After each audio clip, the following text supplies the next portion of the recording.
I feel like I have this framework of feeling like I'm inferior, and so it's like I love all the information and I understand it, and I can get to a place where I feel a little bit better, and when I'm in my car, and then as soon as I walk into work or almost any place, it's like all of a sudden it's just like the tension just starts coming up. And so when you're by yourself, you feel more valued, and when you're around other people, you feel less valued? Yes. I feel like if I...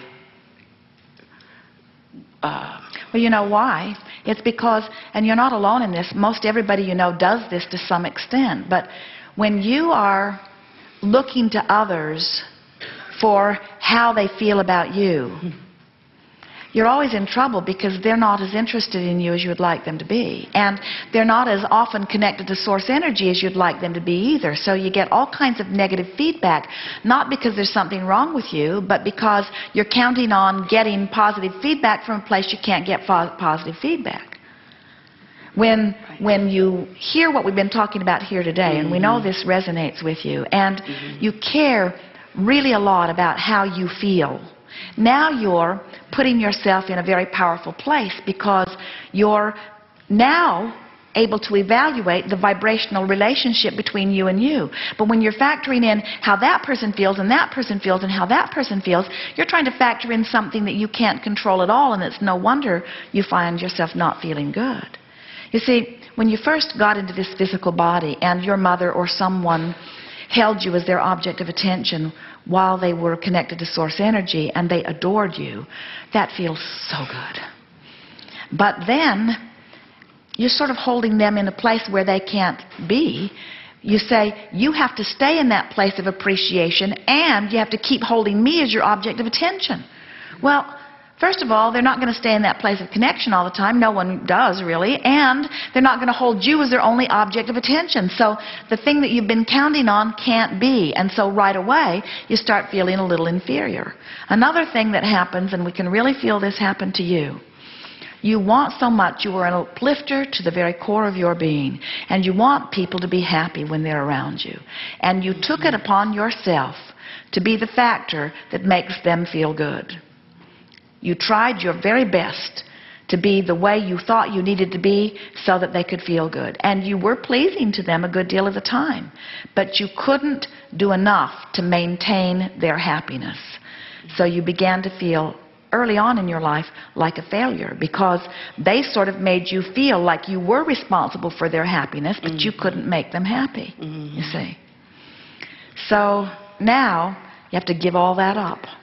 We say, there's nothing we want more for any of you than to hear you say and really mean it, I don't give a rip what anybody else thinks. I just want to be in connection with who I am. Because when you're in connection with who you are, then you're of value to everyone who crosses your path. But if you are not feeling good about who you are in the way your inner being does, then you don't have anything to give the others anyway, you see. When I was reading the first book, and when I got to that line about where your inner being adores you, it was just like this rush of love that I don't know that I'd ever really felt that deeply. And what you said, of course you know, was just describing my relationship with my mom, who passed in July, and now I've been able to have received more information and come closer to her now than I think I've ever was able to be when she was here in physical, which is a really neat experience that this has kind of evolved. And well, your attention to her, from the perspective that you hold of her now in her pure positive energy place, will guide you to greater connection with your own source. But don't replace your mother, even your dead mother, with your own connection to source. It's a good path to help you to rediscover that. But nothing is more valuable than for you to be aware. We've been talking about it all day, and we just must repeat it again. That vibrational relationship between how I feel and how I really feel. In other words, that's everything. And so as you care so much about the way you feel that you are able, for example, let's say that you get out of your car and you walk into your place of work. Now give us a description of what you meant, how right away you feel less good than you did. What do you mean? What happens? Let's see, well, my office mate, she's a really dynamic person that everybody really likes and looks up to, but she has a real strong, very controlling kind of personality, and it's not in a bad way. And I don't think anybody looks at it as a bad way. But even in her recognizing that I'm much more of a submissive personality, and she tries not to abuse that, so to speak, she gets on a roll with what she does and how she is, and I immediately am just, wanting to kind of do whatever I can do to help her or to answer her questions because she's more new to the job. Well, let us give you something. This is a very normal thing. In other words, if you're dancing with someone, it's nice that one of you chooses to lead. Because if you're both leading, it could be sort of a competition about what you're going to do next. And so there's nothing wrong with dancing with someone. Esther laughed at herself because if you moved around with Esther, you would say you've never seen anybody more capable of achieving whatever it is that she's doing. Everything she does, she's contemplating how she might do it in a more fun and more productive, more efficient way. In other words, she's constantly changing her patterns. Jerry is quite amused because he doesn't immediately, as they moved into their new coach, he didn't try very hard to learn where anything was because he knew it wouldn't stay there very long. In other words, he knows that it's going to keep evolving until Esther finds the place that is the most efficient for it to be. And so he just sort of sits back, and in fact, he decided to take a more active role in putting things away, and it's been a disaster because Esther can't remember where he puts anything. And as she's looking for things, she's constantly finding just a little better place for it to be than where he remembered that he put it. And so, but what we're getting at in her determination to find a more fun or more efficient way to accomplish something as she's moving about, and now recently her sister has come and is working at their office, and Jeannie is like Esther in that she's an uplifter, she's wanting to be of value, and so Esther comes rushing into the office. It's an hour before they're getting ready to leave, and Jeannie wants to help her, and so Esther picks up a box and is going to open it, but Jeannie takes the box and picks the opener up to open it. Well, Jeannie can't open the box the same time that Esther is opening the box, so one or the other of them just has to stand and twiddle their thumbs while the other one is opening the box. And so Esther relaxed into the submissive role because she could feel Jeannie's determination to help her. And Esther had to really wind her jets back.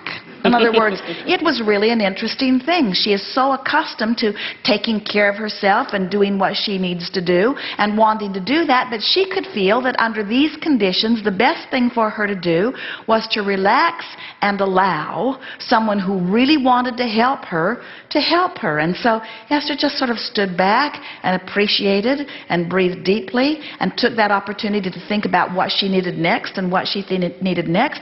And within a few minutes, they were really dancing together in a powerful way. Esther was thinking about what needed to be done, and Jeannie was off doing it while Esther was on to the next thing. But it took some adjustment for Esther. And the thing that we're wanting you to hear is you're learning to dance with people. You're not trying to prove your worthiness. You're not in competition with any of them. You're trying to find ways that the best of who you are can co-create together, you see. And sometimes we think that what happens with you is that you feel competition because you're trying to prove your worthiness through your action or through your energy or through your mind. And there's no worthiness to prove, you see. So next time you find yourself feeling a little less than because your office mate is performing so powerfully, appreciate her and feel yourself return to your fullness. Appreciate her and appreciate yourself and notice the rhythm that the two of you have got going. And in that deliberate focusing of your own thought, you'll align with who you are and you will return to your power. And as you return to your power, things will occur to you that have never occurred to you before. And timing of things you say will happen in a way that has never happened before. And she, who is an appreciator too, will look at you and say, "What has come over you?" And you say, "Oh, maybe I'm growing up to be just like you." In other words, I've been watching how wonderful you are, and maybe you're rubbing off on me a little bit. And then take that opportunity to blush a little more all over her. I've loved working with you, and it's really fun watching how good you are at so many things. And when I grow up, I'm going to be just like you. Flatter her with those words that you don't really mean all completely. In other words, you have your place, and it's an important place. And we can feel that in your statement to us, you're wanting, you know that. You're wanting to say, I want to know the importance of my place, even though it's different than the importance of someone else's place. And no one's in competition for which is the most important place, you see. Esther discovered this. It shocked her, where one day Jerry and Esther have had this thing going as they've been driving these coaches for a few years, where when they hook up to leave, they both have a little different ways that they'd like to approach the hooking up and leaving process.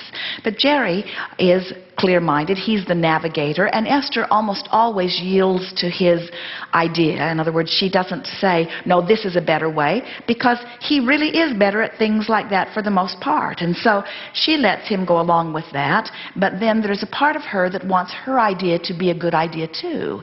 And so as they've argued softly and humorously over which is the best approach, and Jerry has won out, as he always does under this condition, Esther is walking up by herself to get in the coach, and she's going to pull it forward while he makes sure everything is lined up.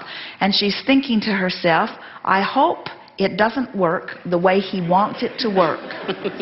And then she laughs, because of course she does not want that. In other words, she doesn't want things to go badly for them. She just wants to be counted as someone who knows too, you see. And what we want you to understand is that there is no competition, and she knows that really. There is no competition. It's not a competition about who's the smartest. It's a mutual co-creation about how can we make what we want to have happen in the most possible way, in the most practical way, in the most productive way, in the most joyous way, you see. And so, but all of you, you've sort of had that competition trained into you. And we think it's because instead of being aware of the vibrational relationship between where you are and who you really are, tending to how you feel, you've been using so many outside factors to determine the appropriateness of your action that sometimes you've lost your place along the way. And anyone who feels competition with anyone is someone who certainly has lost their place in that, because you, from your non-physical state of being, know that there is no competition. You know that the resources are infinite, and that your environment will produce your new desire, and that the infinite resources that are expanding because of your new desire will flow forth to assist you. There is no competition whatsoever. You're not in competition for God's love. You're not in competition for worthiness. You're not in competition for resources. You're not in competition for clarity. You're not in competition for anything. And when you get that, then you start wanting to praise everybody who's thriving in anything. And when you start praising those who are thriving here and thriving here and thriving here and thriving here, the experience of your praising and the subsequent alignment of energy that brings you will make you thrive in the things that you are praising, you see. Look for success wherever you see it and be vociferous about it. Be enthusiastically vociferous about it. Talk about what's going well. Talk it all up. Compliment everywhere you go, and watch what begins to happen to your sensation of power.